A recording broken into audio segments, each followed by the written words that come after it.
Hi everyone, I'm Justin, out here near Mount Shasta in California, taking the dogs for a walk.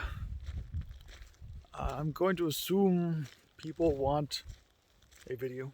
I don't know. I don't really like social media stuff, so if everybody's happy with just writing, let me know. But I know that personally, I watch more videos than I read things. Um, yeah, so it's almost our 1 year anniversary since the Boise, Idaho Nomad Village was open and closed and came and went. And then this season we've been open since April. I can definitely say I've learned a lot. Did it a bit too unstructured. Going to redo it as more like a Airbnb hip camp, and then create jobs for nomads on the road to come by and help us deal with booking, cleaning, that sort of stuff.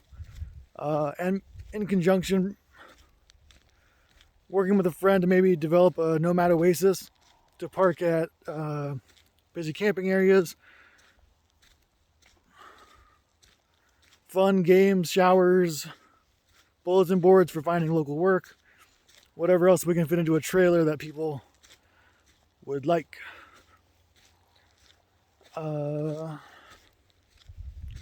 And so with the Nomad Villages, like an Airbnb, we're going to get dead vehicles that no longer run really cheaply.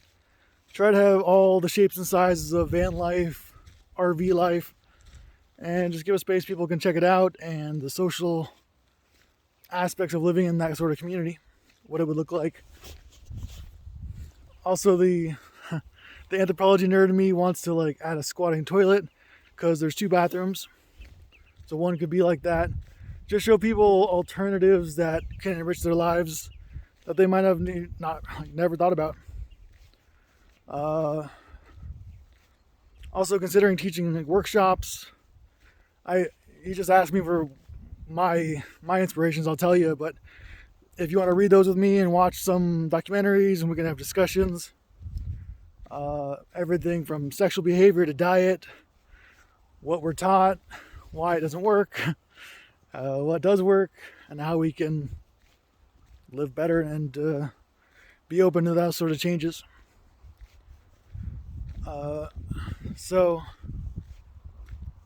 definitely always going to try to keep it affordable, but I don't know if it's more Robin Hood, if it can be higher end and we can flow more money back into the lower end nomads. Like, my only bias is towards what works, and beyond that, yeah, I want to encourage people, help people, show them co-housing. They seem to have a pretty solid, time-tested format for how to form people up and develop that. And that's basically what this is. But so co-housing, for those who are unaware, it's like decaf commune. Everybody has their own house. They get with a mortgage. They come together. Sometimes they buy buildings or they develop them from scratch, or suburban neighborhoods. So everybody has their own unit, and they build community spaces into the design of the community. So a big dining hall area, community gardens, etc. So you can opt into it when you want, and you still have your own autonomy in your own space when you don't want. So I want to encourage people to do that in the nomadic community because it's really expensive. You're buying a house. Co-housing is it feels very bougie and high end to me because like I could do that, but I don't want to be nailed down to a mortgage. And yeah, so I mean, we can do the same thing a lot cheaper. And then once we do that, I had the idea of like you do 3-6 months, then you're a trusted person within the community. And we have an exchange network. We have local get-togethers, like regional. So you can flow between groups once you're a trusted, healthy member, contributing member of the community. I don't want these communities to get stagnant. You're not always just going to land with the people you really click with. I've been roaming around looking for those people for a long time. You find some that come and go, but anyway. And also, the dream of the first Nomad Village is to like lifestyle transition assistance. kind of like woofing maybe, but like at cost. So say someone somewhere is like, their rent's too much, they want to get into RV life, they have a bunch of stuff, they're willing to pay someone $20 an hour, giving them a place to park. I don't know, maybe the cost is negotiable, like sliding scale. But yeah, then you have people come help you move from that old lifestyle into a new one, like a doula or a Sherpa, just a guide, because it's a lot easier doing it together. I know a lot of people, I've been like trying to fully downsize for a long time. Yeah. And then we can get these like different van co-housing communities to all contribute to a nonprofit, which organizes federally and statewide to change rules and regulations. Yeah, push our weight around. Like once we get that people tied together, and yeah, we could make all the changes we need, make it easier for the next group of people that want to do it, make it easier than you had to go through. Yeah, so those are kind of my wildest dreams with the project. My background, some people said that. Some people said porn, so no comment on porn. You have to come over and talk to me in person about that. Anyway,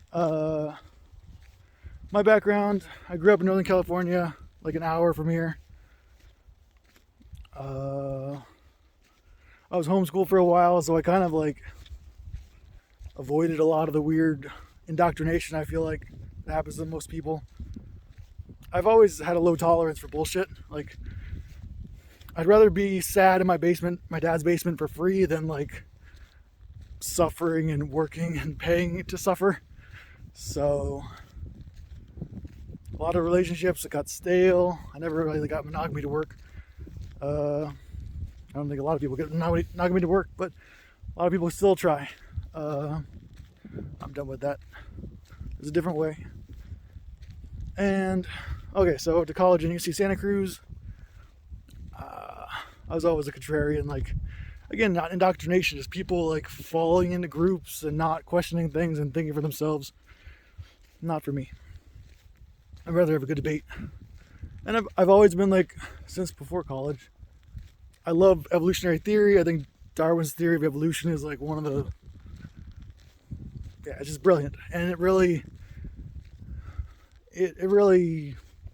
explains almost everything. And it's only finally now being applied to humans in a way that shows that, like, you can't just examine a single human. We're tribal animals. Humans don't make much sense by themselves. And they don't have a very good time of it either.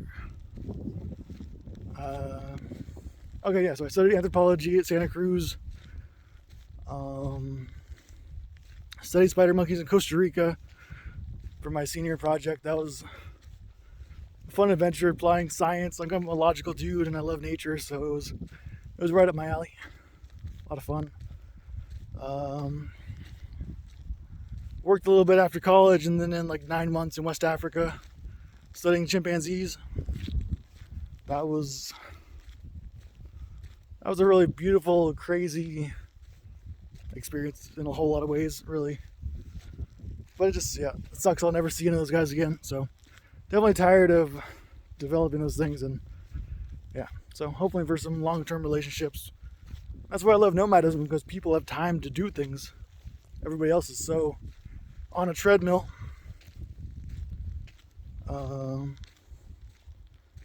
I worked in mental health for a couple years after that in the Portland area. I loved when I felt like I was like making a difference, but it pretty much became babysitting, driving people around. Yeah, not really having the effect that I was hoping for. So that's kind of like all of us. Like, they tell people they're broken, they can't do anything. Go live in this suburban house and have everything taken care of for you.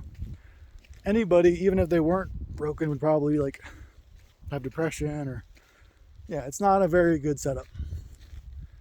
And I think we could use the same sort of model for Nomad Villages for the functionally mentally ill, for pretty much anybody, because like people just need purpose and place, love and support, nature, and yeah.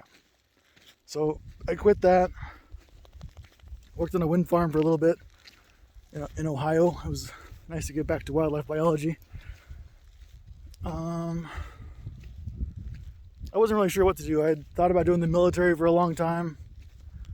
I had thought about grad school for a long time. Got deported from the UK. Long story, but probably saved me some money. Didn't have the dedication for the military because I think the real war is the war that we're fighting at home, just like culturally, to like not live stressed out, shitty, lonely lives. So I'm glad I eventually got there to help and try to fight that war. I don't mean like a war of violence or anything, just like a battle of cultures, battle of ideas.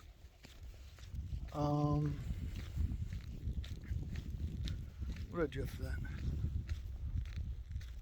Oh yeah, so I found myself working as a package deliverer during the winter season. I was trying to do the military thing, and then my mom died in a car accident, and I got a settlement from that, and so I had time to explore. So I've been on this quest for a while, it feels like, but more intentionally and more funded after that. So thanks, Mom, appreciate it, miss you.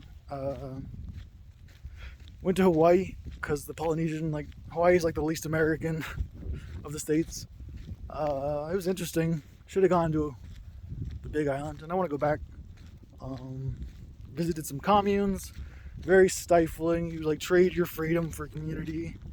Not what I was looking for. Yeah, I was pretty lost for a while.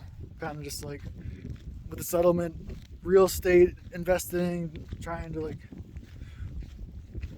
I don't know, how do you make a life when you don't have to hold down a job and like when you have options after you've won the game? Like, I don't know. That's what I was trying to figure out. Eventually I stumbled upon a podcast on Joe Rogan. I actually had this guy's book, Chris Ryan. I had Sex at Dawn. I had never read it. Listened to an interview with him, and I'm like, this guy seems like he knows some stuff. So I got the audiobook of Civilized to Death and Sex at Dawn, and it made a lot of sense. And it kind of, he does van life too, so he kind of pointed me in that direction. And I've kind of just like still reading and researching. Yeah, I'm just trying to.